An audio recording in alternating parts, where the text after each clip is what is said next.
Hi, my name is Nevada Peterson. I am doing my project on Native Americans and how history and the media and sometimes the law even makes Native Americans feel alone, angry, and sad towards themselves, their culture, and the people surrounding them. This is my project to show how Native Americans feel. Each color represents a different feeling that Native Americans may feel in their lifetime. Red represents anger, blue represents sadness, black represents being alone, and yellow represents them being a beautiful culture despite all these things. I chose this project because I am Native American and I do feel the same way that many Native Americans do, and I relate to every single color on this bracelet. So my first source was Native Americans Celebrating Traditions. This is a video that shows that Native Americans have been feeling sad and resented, dating back all the way to the Trail of Tears they give stories about. And in one of their interviews, Dixie Dorman says, "I struggle in ways of learning how to add on to my past. Growing up in a dominant society stays with me. I don't knock what I've learned from before, but now I'm adding on to that, and I'm trying to learn how those two put together to build a strong foundation." Dixie has struggled with being Native American most of her life, and she often want to commit suicide because of this, which represents black on my bracelet, because many Native Americans have felt this way, and they feel sad because of the prejudices they experience at work, at home, and many of them show these feelings and experiences in that video. My second one would be School Days of an Indian Girl by Zig Khalasa. This was written in 1876, which shows you that this isn't just a recent problem that Native Americans have. They've been experiencing this since before 1876, when the Indian Removal Act happened in 1830s. And she talks about how she was forced to assimilate to American culture, and that when she went back to the reservation, she felt alone and she didn't want to be there either, but she wasn't accepted at school. Here's a direct quote from her book.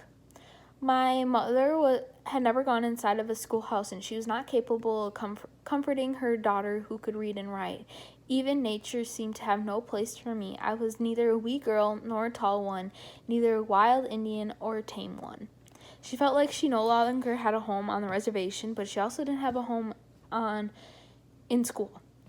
And that represents red, blue, and black on my bracelet, because she's experienced this all throughout her book. And the yellow is because she, despite feeling against her culture for many, many years, she found her way back to it after college and changed her name to Zig Khalasa, and she was very into her culture after that. The next one would be Safety for Our Sisters, Ending Violence Against Native Women by Mary Catherine Neagle. She is a writer and a lawyer that goes and talks with Native Americans about their rights and making sure people are informed that Native Americans don't have jurisdiction over people that aren't Native American on their land. And they often feel unsafe in their own homes. Quoting her video here, she says, "In the United States, we as Native women have to fight for the United States to recognize the right of our nations to just protect us from the rapists and those who want to harm us." The Native Americans had the jurisdiction to prosecute non-Native Americans on their land before the 1978, but they lost that right, and the government says that they cannot have it back because they've never had it, which is false, because they did have it before 1978. Native Americans often feel sad, angry because of this, and they always have to go to court to fight for their rights. even though they shouldn't have to. And it makes them feel more separated from the government and from non-Native Americans.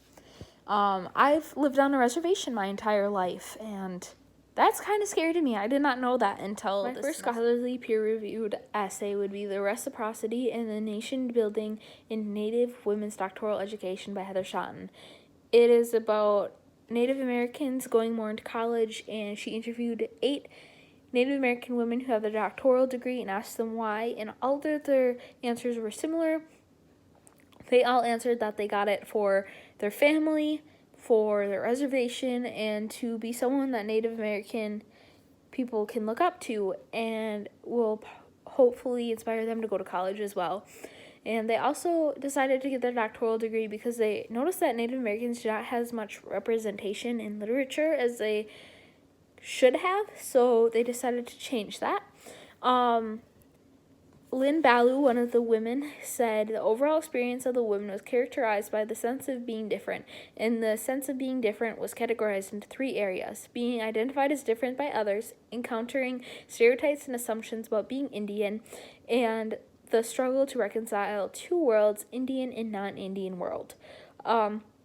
They, even at college level, they experience being called different and looked at differently for being Native American, and it made them struggle with going to college and accepting their culture at the same time, which is not good. The Overconsumption of Native American Imagery and the Ongoing Results by Contemporary Reality by Daniel Green is my second scholarly essay. And it was originally 123 slide shown at Contemporary Indigenous Realities Conference in 2015, but Daniel Green changed it into a article to explain how these images made of Native Americans actually negatively enforce prejudices made towards them because they were taken from movies, commercials, literature, and many other sources. And I'm going to quote him right here. It says, "The suicide attempt of Native teens more than twice the national average is another indicator of the violence inspired in part by the influence of popular imagery and the psychological consequence.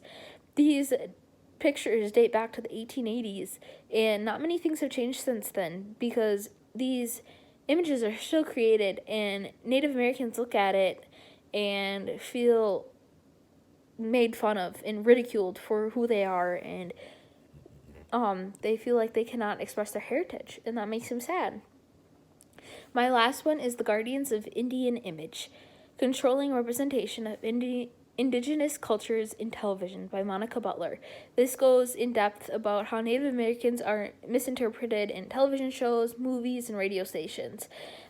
Native American organizations have been fighting to get the correct representation in TV shows, radio stations, and all of that since the 1940s when televisions were first introduced into the into American homes. It is an ongoing political struggles because networks have broadcasted unethical, biased, and demeaning stereotypes towards indigenous cultures. They gain more non-Native American viewers this way, so that's why they haven't stopped, despite Native American organizations going to them and asking them to please stop. I'm going to quote it here, and it says, "Scholar activist Elizabeth Cook explains, Indigenous peoples are no longer in charge of what is imagined about them. This means that they can no longer freely imagine themselves as they once were and who they might become." Native Americans no longer can think of who they are. People already have these prejudices made up towards them, and that negatively affects them because they don't know what their actual culture is. Much of them don't, because people already have this idea made up in their head, which was also brought up in Native American celebrating traditions because people thought they knew them even though they didn't. And it just goes on explaining how they try to fight for rights in television shows, but they were turned down every single time. And that is my presentation. I hope you enjoyed.